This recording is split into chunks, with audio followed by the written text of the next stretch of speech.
sual kulpuya. Orengange mokuanu yan ring nun hielo duan le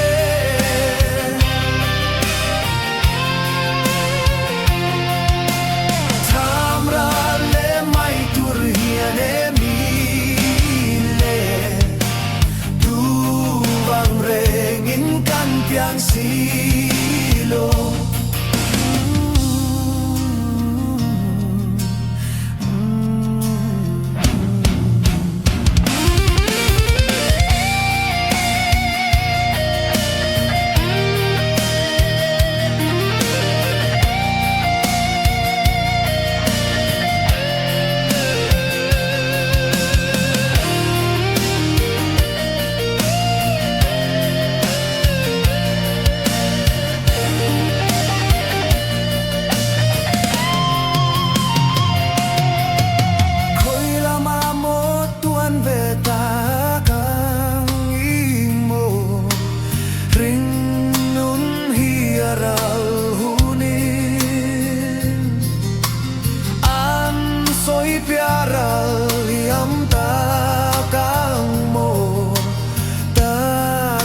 Neng tinzel ni mo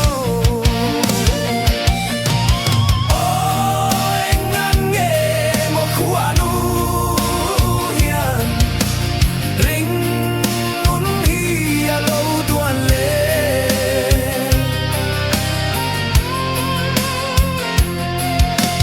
tamra le mai tur hiane ni